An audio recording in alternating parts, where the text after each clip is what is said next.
الحمد لله نحمده ونستعينه ونستغفره ونؤمن به ونتوكل عليه ونعوذ بالله من شرور أنفسنا ومن سيئات أعمالنا من يهده الله فلا مضل له ومن يضلله فلا هادي له ونشهد أن لا إله إلا الله وحده لا شريك له ونشهد أن سيدنا وسندنا ومولانا محمدا عبده ورسوله أما بعد فأعوذ بالله من الشيطان الرجيم بسم الله الرحمن الرحيم وما كان لنبي أن يغل ومن يغل يأت بما غل يوم القيامة ثم توفى كل نفس ما كسبت وهم لا يظلمون وقال عز وجل ولا تأكلوا أموالهم إلى أموالكم وقال عز وجل ولا تتبدلوا الخبيث بالطيب صدق الله العظيم وقال النبي صلى الله عليه وسلم كلا إني رأيتها في النار في برد غلها رواه مسلم في صحيحه أو كما قال عليه الصلوات والتسليمات بارك الله لنا ولكم في القرآن العظيم ونفعنا وإياكم بالآيات والذكر الحكيم. محترم سامعین کرام، عزیز دوستوں، بزرگوں اور دینی بھائیوں، السلام علیکم ورحمۃ اللہ وبرکاتہ۔ ہمارے اور آپ کے درمیان آج جو موضوع ہے اس کا تذکرہ جو ہونے جا رہا ہے اوقافی املاک اور حضرات شیخین ابو بکر و عمر رضی اللہ عنہما کا کردار۔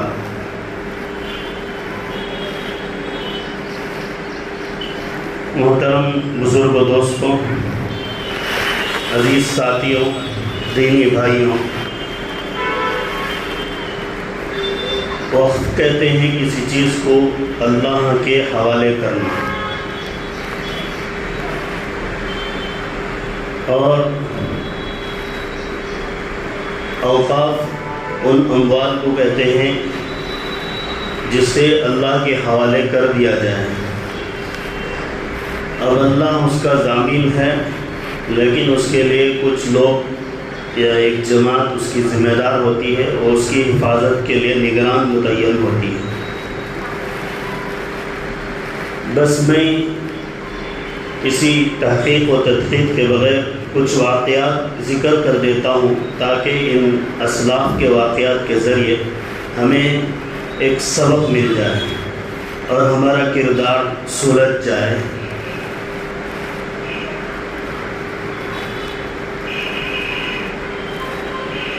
آیت کریمہ آپ کے سامنے تلاوت کی گئی، وَمَا كَانَ لِنَبِيٍّ أَن يَغُلَّ، نبی کے لیے مناسب نہیں ہے کہ وہ چوری کرے۔ وَمَن يَغْلُلْ يَأْتِ بِمَا غَلَّ يَوْمَ الْقِيَامَةِ، اور جو خیانت کرے گا، چرائے گا، وہ اس مال کو لاد کر کل قیامت کے دن لے کر آئے گا۔ ثُمَّ تُوَفَّىٰ كُلُّ نَفْسٍ بِمَا كَسَبَتْ وَهُمْ لَا يُظْلَمُونَ، پھر ہر آدمی کو اس کا بدلہ پورا پورا دیا جائے گا، ظلم نہیں ہوگا۔ یہاں آپ کو آیت کا ترجمہ سن کر تعجب ہوگا۔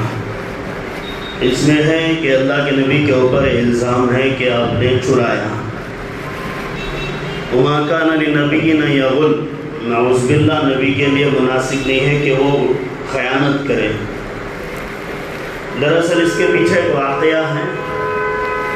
یہود میں سے بعض یا منافقین میں سے بعض یا کچھ نااہل مسلمانوں میں سے بعض نے یہ سمجھ لیا کہ جنگ بدر کے موقع پر جو مال غنیمت آیا اس میں ایک چادر رہ گئی، تو انہوں نے یہ خیال کر لیا کہ حضور صلی اللہ علیہ وسلم کو اختیار ہے کہ انہوں نے اس کو لے لیا ہوگا۔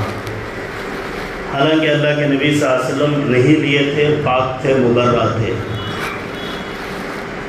تو اللہ تبارک و تعالیٰ آپ کی براءت کا، آپ کی عصمت کا اظہار فرمائیں کہ میرا نبی چراتا نہیں ہے، نعوذ باللہ، وما کان لنبی یغل، میرا نبی نے یہ کام نہیں کیا ہے۔ اوقاف کی حفاظت امت کی ذمہ داری ہے، اور امت کا ذمہ دار محمد رسول اللہ صلی اللہ علیہ وسلم سب سے اول ہے، اور انہی سے یہ کام سرزد ہو جائے تو امت خیانت کرے گی۔ اس لیے اللہ نے فرمایا کہ میرا نبی ایسا نہیں ہے۔ پھر آگے فرمایا وَمَن يَغْلُلْ يَأْتِ بِمَا غَلَّ يَوْمَ الْقِيَامَةِ، جو کچھ اٹھائے گا، کون بھی پاک نہیں ہے، دنیا میں کون بھی پاک نہیں ہے۔ یہ اوقافی ادارے کرپشن سے بھرپور ہیں، انہیں اس کے اوپر الزام لگاتا، انہیں اس کے اوپر الزام لگاتا، سب چورانچ کہ کیا حضرت ایسا بول رہی ہے، تو جا کو دیکھ پاؤ کتنا کرپشن ہے۔ کر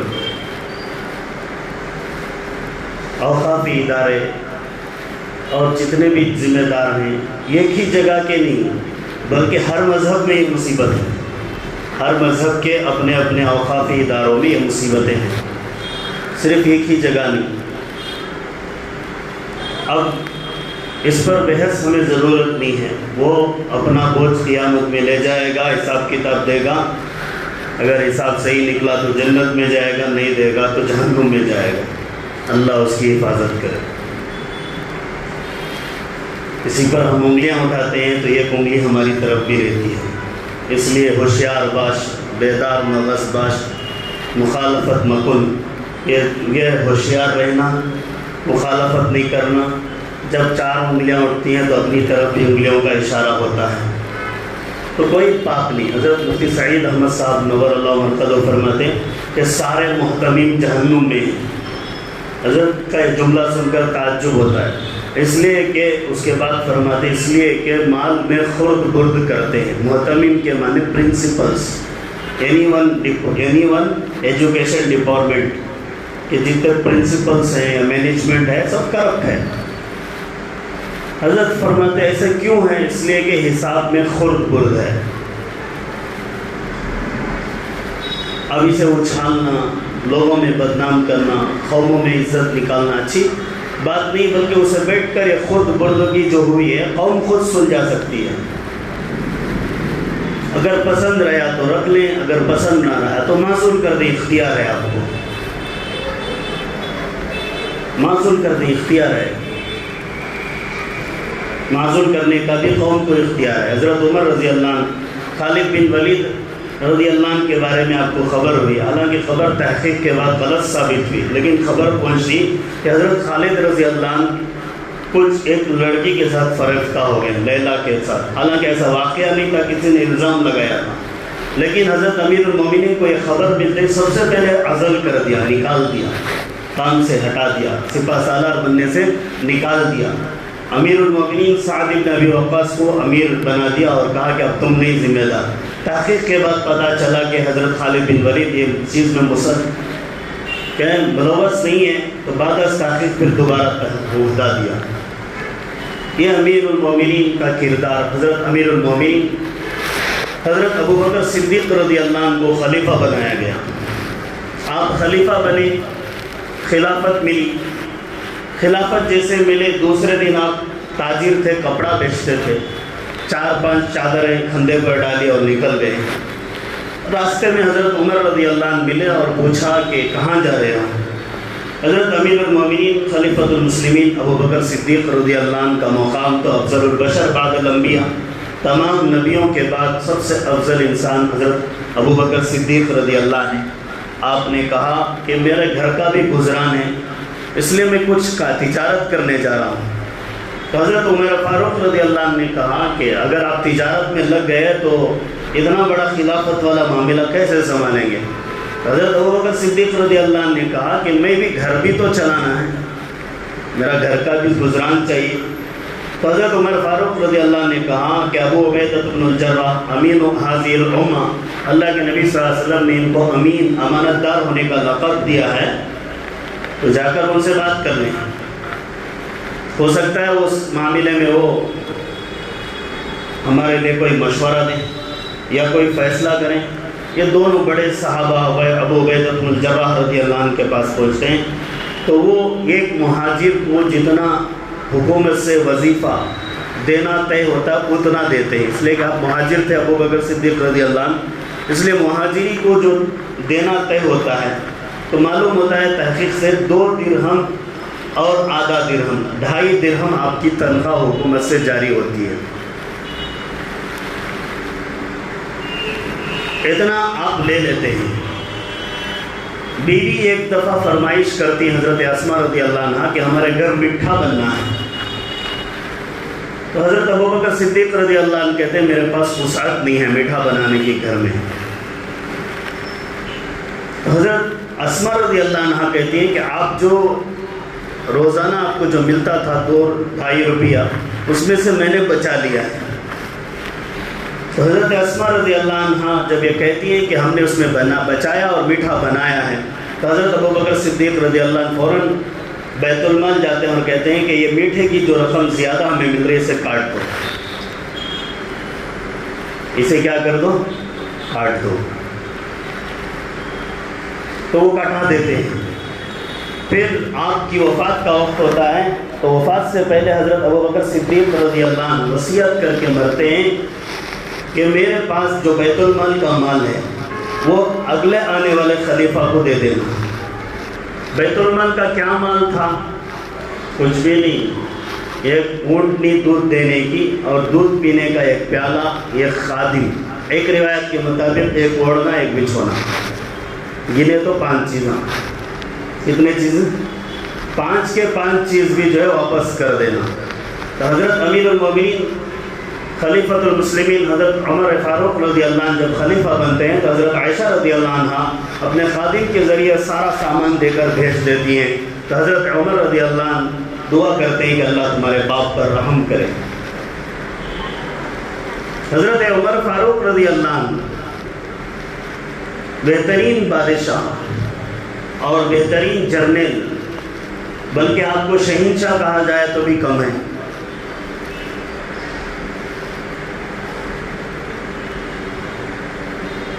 انسائکلوپیڈیا آف برناٹی کا جس نے کتاب لکھی ہے تقریباً 100 جلدوں میں، اس نے حضرت عمر کی تعریف میں لکھا ہے انگریزی میں، اگر اور ایک عمر دنیا میں پیدا ہو جاتا تو پوری دنیا مسلمانوں کی ہو جاتی، اگر اور ایک عمر دنیا میں پیدا ہو جاتا تو پوری دنیا کیا ہوتی؟ مسلمانوں کی ہو جاتی۔ کس بنا پر لکھا؟ نیچے واقعہ دیکھو۔ حضرت عمر رضی اللہ عنہ، حضرت اسلم رضی اللہ عنہ کہتے ہیں رحمۃ اللہ علیہ، میں حضرت عمر کا خادم، میں اور آپ رات میں ٹہلنے نکلے، مدینے سے باہر گئے، دیکھا ایک دور آگ جل رہی ہے، حضرت عمر کہنے لگے کہ یہاں کوئی قافلہ ہے، رات میں گھر جانا مناسب نہ سمجھا ہو اس لیے پہنچ گیا اور صبح کو ضرور پہنچے گا، چلو ان کے پاس خیر خیریت پوچھیں۔ ان تک انہوں نے پہنچا، دیکھا کہ ایک عورت ہے، اس کے چھوٹے چھوٹے بچے ہیں اور آگ جل رہی ہے، اس پر ایک ہانڈی ہے، اس میں پانی ہے، ابل رہا ہے۔ یہ دیکھ کر اس محترمہ سے پوچھتے ہیں کیا ماجرا ہے؟ وہ کہنے لگی کہ ہمارا امیر عمر کہاں ہے جو ہماری خیر خیریت نہیں پوچھ رہا ہے؟ حضرت امیر المومنین دیکھتے ہیں، سلک آپ کا دل ترستا ہے، فوراً بیت المال آتے ہیں اور آ کر آٹا، چربی، گوشت وغیرہ لیتے ہیں اور لے جا کر اپنے کندھے پر رکھتے ہیں۔ حضرت اسلم کہتے ہیں کہ میں اٹھا لوں گا، تو حضرت امیر المومنین عمر فاروق رضی اللہ عنہ کہتے ہیں کل قیامت کے دن اسلم تم میرا بوجھ اٹھاؤ گے، مجھے خود کو اٹھانا ہے، اس لیے آج بھی میں اپنا بوجھ خود اٹھاؤں گا۔ یہ کہہ کر حضرت عمر فاروق رضی اللہ عنہ اپنے کندھے پر لے کر مدینے سے باہر پہنچ کر اس ہنڈی میں جو پانی پک رہا تھا اس میں چربی، آٹا اور گوشت ڈال کر خود ایک ڈنڈے سے ہلا کر اسے پکا کر پھر ان بچوں کو بلا کر ٹھنڈا کر کے کھلاتے ہیں، اور کھلانے کے بعد دور جا کر بیٹھ کر ان بچوں کو دیکھتے ہیں کہ وہ مسکرا رہے ہیں۔ جب مسکراتا ہوا دیکھتے ہیں تب دل ٹھنڈا ہوتا ہے، پھر واپس آتے ہیں تو عورت کہتی ہے کاش تم عمر ہوتے، امیر المومنین تم ہوتے عمر کی جگہ میں۔ تو حضرت عمر فاروق رضی اللہ عنہ کہتے ہیں کل خلیفہ کے پاس آؤ گی تو مجھ کو پاؤ گی۔ ہمارے یہاں کا بادشاہ کیا بولتا ہے؟ کیا کہ یہ مجھے بول رہے ہیں ابھی لے جب جیل میں ڈال ڈالو اسے بتا.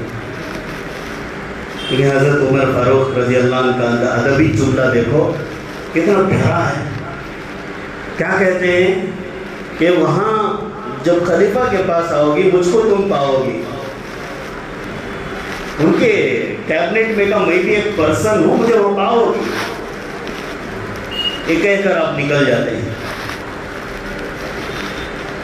حضرت ابوبکر صدیق رضی اللہ عنہ اپنی وفات کے وقت یہ وصیت کر کے, دوسری وصیت کر کے انتقال کر جاتے ہیں کہ میں نے جو بیت المال سے تنخواہ لی تھی اس کے بدلے میں میرا فلاں باغ جو ہے وہ ہدیہ کر دینا, بیت المال کو دے دینا. اب تنخواہ بھی لیے زندگی بھر.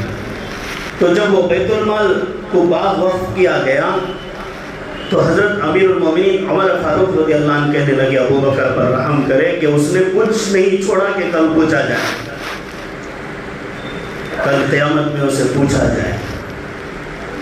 حضرت امیر المومنین عمر فاروق رضی اللہ عنہ پر بار خلافت آیا, آپ امیر بنے, ذمہ دار بنے. تو چند صحابہ جو اس وقت تھے بڑے بڑے, حضرت زبیر, حضرت علی, حضرت سعد بن ابی وقاص, یہ مشورہ کرتے ہیں کہ امیر المومنین اب تجارت کریں گے. یہ بھی تاجر تھے, تجارت کریں گے تو خلافت کا کام نہیں سنبھال سکتے. تو امیر المومنین کو بٹھلایا اور مشورے میں شریک ہوئے. مشورے میں سب کی رائے آئی کہ اتنا دینا چاہیے, اتنا دینا چاہیے. حضرت علی رضی اللہ عنہ خاموش بیٹھے تھے. حضرت عمر فاروق رضی اللہ عنہ حضرت علی کی طرف خطاب کر کے پوچھتے ہیں کہ تمہاری رائے نہیں آئی؟ حضرت علی رضی اللہ عنہ کہتے ہیں کہ ایک آدمی جو گزر بسر کر سکتا ہے میڈیم لیول میں, مڈل آدمی, جو مڈل کلاس کا آدمی جو زندگی گزار سکتا ہے, اتنا آپ لے سکتے ہیں. ایک بادشاہ کو کتنا دینا؟ آج ایک کاؤنسلر بنیا تو کروڑ پتی بن جاتا. ادھر ادھر کا کھا کو, مار کو, لوچ کو, رب کو سب بھی کیا کرتا, ایک کاغذ کو 1000 روپے نہیں سونے چاہتا نہیں. ایٹ لیسٹ کچرا اٹھانے کی ذمہ داری اس کی حقیقت میں انہیں لوگوں کے جیبوں کا کچرا پورا اٹھا کر رکھ لیتا. امیر المومنین حضرت عمر رضی اللہ عنہ کو جو طے ہوا وہ کیا ہوا؟ ایک مڈل کلاس کے آدمی کو جو دینا ہے وہ آپ لے سکتے ہیں. کس نے فرمایا؟ اس کے بعد چوتھے نمبر پر امیر المومنین ہونے والے حضرت علی کرم اللہ وجہہ رضی اللہ عنہ, وہ کہہ رہے ہیں اتنا لینا ہے.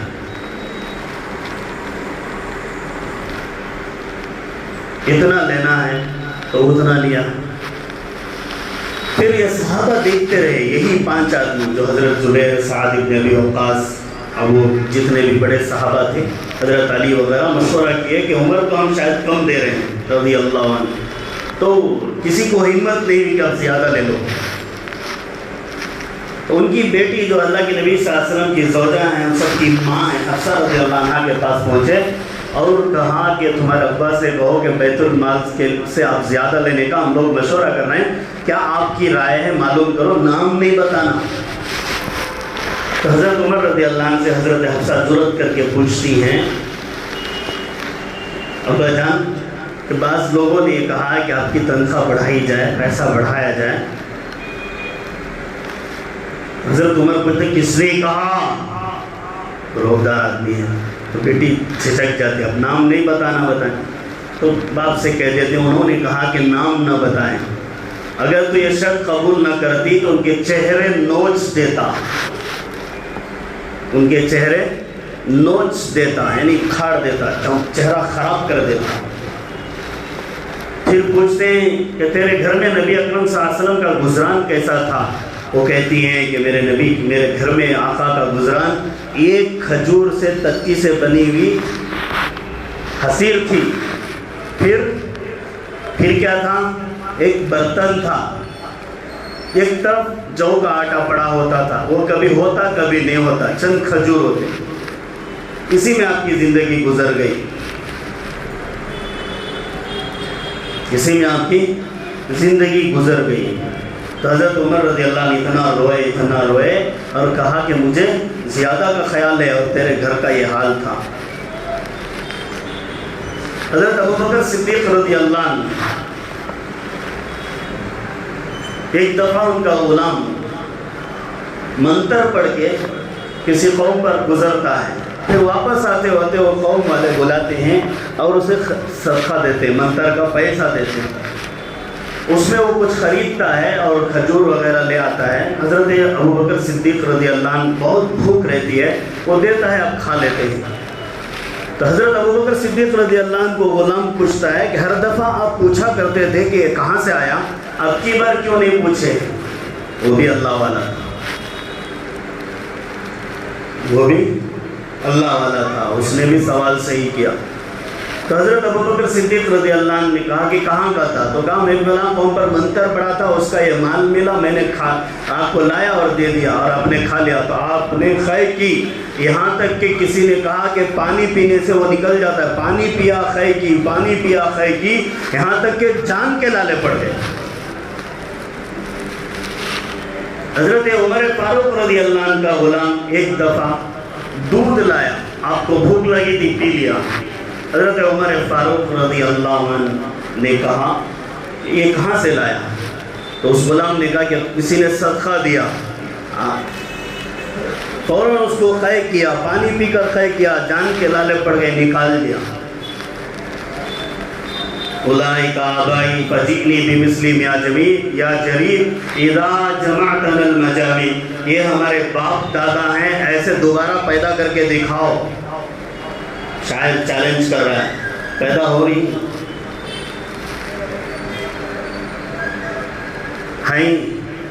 آتی، تین بات کی بھی امید نہیں ہے، تین بات کی بھی امید نہیں، اللہ حفاظت کرے، اللہ حفاظت کرے۔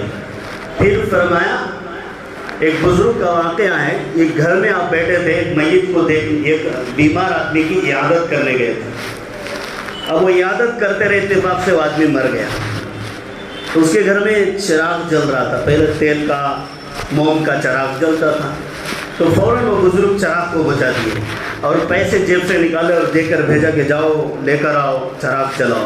تو کسی پوچھنے والے نے پوچھا چراغ تو جل رہا تھا، کہنے لگے وہ زندہ تھا تب تک اس کا تھا، مر گیا تو اس کے اولاد کا، اس کے وارثوں کا ہوگا، اب اس میں کتنے ہیں معلوم نہیں، کتنے نئے ہیں معلوم نہیں، ایک ایک روشنی کا اجالا بھی میں حاصل کروں گا تو میرے لیے حرام ہو جائے گا، میرے لیے حرام ہو جائے گا۔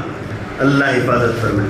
حضور صلی اللہ علیہ وسلم کے ایک صحابی، آپ صلی اللہ علیہ وسلم نے ان کو بیت المال کا ذمہ دار بنایا تھا، اسٹور کیپر بنایا تھا۔ ان کا انتقال ہونے کی خبر اللہ کے نبی صلی اللہ علیہ وسلم کو دی گئی۔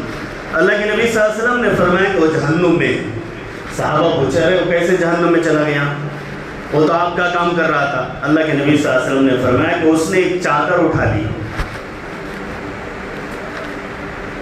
ایک صحابی اللہ کے نبی صلی اللہ علیہ وسلم کے بدر کے میدان میں مال غنیمت میں سے کچھ اٹھا کر رکھ لیے، سارا مال تقسیم ہو گیا، پھر لے جا کر دے دیے۔ صحابہ ایسے نہیں تھے، رکھ لیتے تھے، پھر لے جا کر دیے۔ اللہ کے نبی صلی اللہ علیہ وسلم نے فرمایا جا تو تیرا رب فیصلہ کرتا۔ حالانکہ رحمت للعالمین ہونے کے باوجود فرمایا اب میں کسے کسے بانٹوں، پوری امت کا مال ہے، تو واپس لگ دیا، کسے دیوں کسے چھوڑوں، ایک روئی کا ٹکڑا۔ ایک صحابی کے بارے میں صحابہ کہنے لگے کہ فلاں شہید ہو گیا، فلاں شہید ہو گیا، اور ایک صحابی کا تذکرہ آیا کہ یہ بھی شہید ہو گیا۔ تو اللہ کے نبی صلی اللہ علیہ وسلم نے فرمایا کلا انی رأیتها فی جہنم فی برد غلہ، کہ خدا کی قسم ہرگز نہیں، وہ جہنم میں ہے، وہ شہید نہیں، وہ جہنمی ہے، اس لیے کہ اس نے ایک مال اٹھا لیا جو غنیمت کا تھا۔ آج مسائل کیا ہیں؟ اب موجود یا پچھلے سب ملوث ہیں، کوئی پاک نہیں ہے۔ ہم کہہ رہے ہیں ہنس رہے ہیں کسی پر تو ہم بھی خود ہنسنے، ہم پر بھی ہنسایا گیا ہے، ہم کسی پر روتے ہیں تو ہم پر بھی رلایا گیا ہے۔ کوئی پاک نہیں ہے،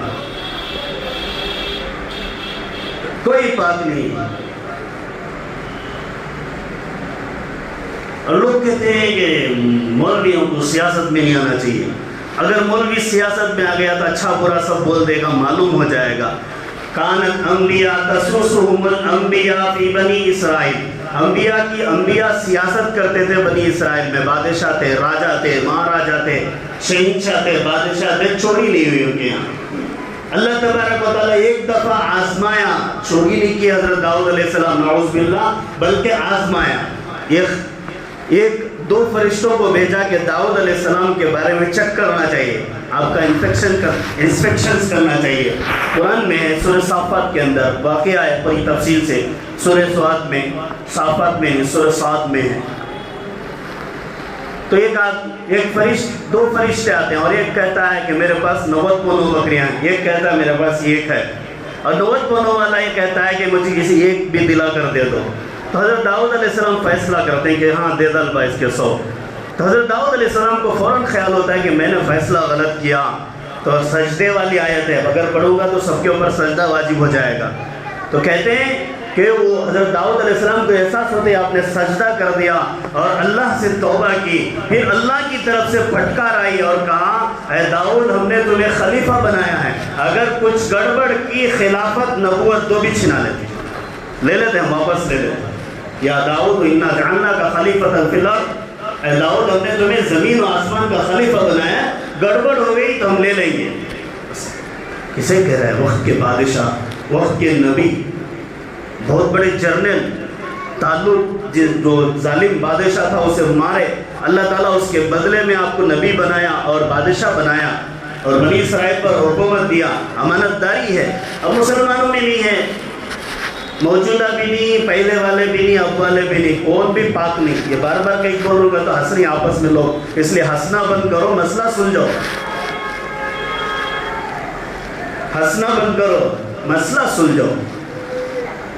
ہمارے مفتی سعید صاحب رحمۃ اللہ علیہ بتاتے تھے، ایک پارٹی والا ایک ایئرپورٹ پہ اترے، لوگ ہیں اس کے پاس، ان کو ہمارا آدمی آیا کر ہار پہنے، اور ایک آدمی آیا اسے بھی لے جا وہ ہار پہنے، 10 آدمیوں کو 10 آدمی ہار پہنے، ایک آدمی آیا کون بھی تجھے ہار پہنے نہیں کرتے، انہیں بھی بڑا آدمی تو ہار پہنے تو سب کو پہنو، نہیں تو سب کو نکالو۔ خوبیاں انسان میں ہوتی ہیں، خامیاں ہو جاتی ہیں، مسئلے مصلحت سے حل کیے جاتے ہیں، اختلاف سے نہیں۔ اختلاف سے مسئلے حل کریں گے تو اختلاف باقی رہے گا، مسئلہ حل نہیں ہوگا، دل میں کدورت آ جائے گی، نفرتیں بڑھ جائیں گے، قومیں کٹ جائیں گی، اور دیگر اقوام ہم پر ہنسنا نہیں چھوڑے گی بلکہ مذاق کرے گی۔ کیا کرے گی؟ مذاق کرے گی۔ یہ مذاق سے بچنا ہے ہمیں،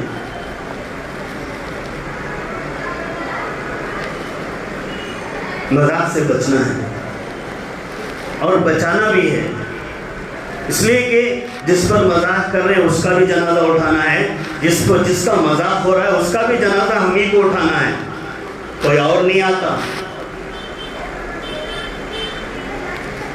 کوئی اور نہیں آتا ہے، کوئی اور آئے گا تو ہم نہیں رہیں گے۔ مذاق نہیں بنانا کسی کا، غلطیاں انسانوں سے ہوتی ہیں، مسئلے مصلحت سے حل کیے جاتے ہیں، اور مصلحت کے ساتھ مسائل کو حل کر کے اختلافات کو ختم کر دیں۔ اگر اختلافات کو ہوا دیتے رہیں گے، ٹانگیں کھینچتے رہیں گے تو کبھی بھی ہم لوگ ترقی نہیں کریں گے، کبھی بھی ہم لوگ یہ میں بیدار مغزی کے ساتھ، دور اندیشی کے ساتھ، خصوصاً ہماری اس بستی والوں کے لیے، بستی کا ایک فرد، ایک معزز عالم ہونے کی حیثیت سے کہہ رہا ہوں، اگر آپ لوگ ٹانگیں کھینچتے رہیں گے، آپس میں اختلافات کو ہوا دیتے رہیں گے تو کوئی ایک دوسرے کا ضامن نہیں ہوگا، بلکہ سب اللہ کے یہاں پرسان حال ہو جائیں گے، اس لیے کہ بعد میں آنے والی نسلیں گردنیں کٹا لیں گی۔ آج ہنسنا ہوگا، کل خون بہے گا، پرسوں ہماری اولاد یتیم ہو جائے گی اور اپنے ماں باپ کو کھو جائے گی۔ اتنی دور جانے سے پہلے ان مسائل کو مصلحت سے حل کر لیں، ان مسائل کو مصلحت سے حل کر لیں۔ اگر مصلحت سے حل نہ کریں گے تو انجام آپ دیکھ لو گے، اگرچہ میری بات کڑوی لگے تو بھی معاف کر لیں، لیکن میں نے جن کبار صحابہ کے واقعات آپ کے سامنے رکھے ہیں ان کی زندگی ہی ہمارے لیے کافی ہے، ان کی زندگی ہی ہمارے لیے کافی ہے۔ علماء کی دوستی کریں، ان سے صحبت پر بیٹھیں، ان کے جو عالم سے محبت ہو جائے ان سے رائے لیں، ہر مسئلے میں رائے لیں، اور اگر آپ امیر بن جاتے ہیں تو آپ ذمہ دار بن جاتے ہیں تو ایسے سوچتے ہیں کہ یہ تنخواہ کے مولوی صاحب ہیں، ان سے کیا پوچھنا، یہ ہمارے ملازم ہیں۔ اگر آپ یہ سوچو گے تو اس کے علم کے لائق آپ تنخواہ ہی نہیں دے سکتے ہیں۔ قابل بھی نہیں ہیں آپ لوگ، ناہنجار ہیں۔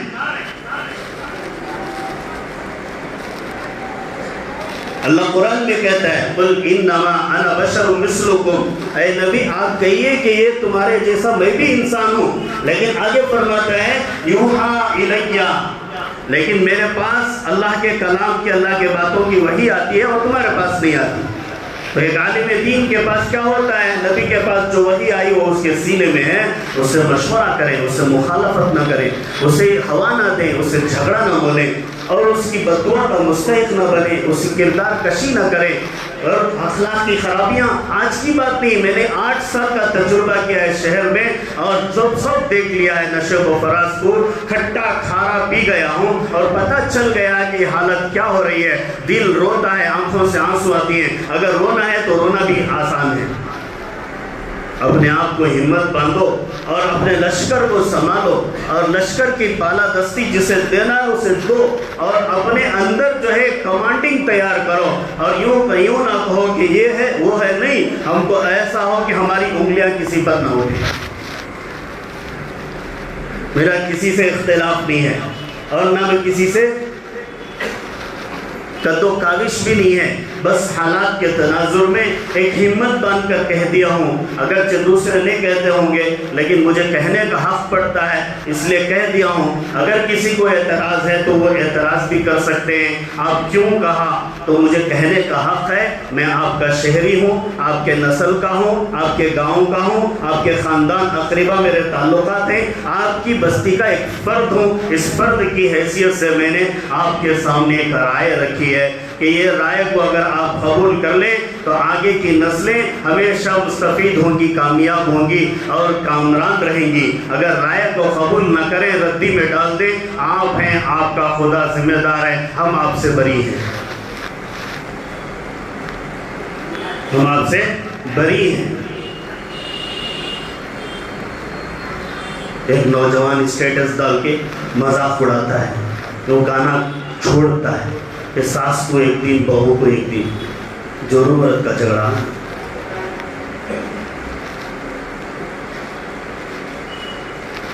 استغفر اللہ۔ ارے حبشی رضی اللہ عنہ ایمان لے کر آئے، اللہ کے نبی صلی اللہ علیہ وسلم نے صرف اتنا کہا کہ چہرہ نہیں دکھانا، یہ نہیں کہا کہ یہ میرے دشمن ہیں، میرے چچا کو مارے، فلاں کیے، اسے نکال دو، مسلمان مت بناؤ۔ اپنے اندر نرم رویہ بھی پیدا کرو۔ کردار کشی مسلمانوں کی بہترین اعلیٰ اخلاقی معیار ہے۔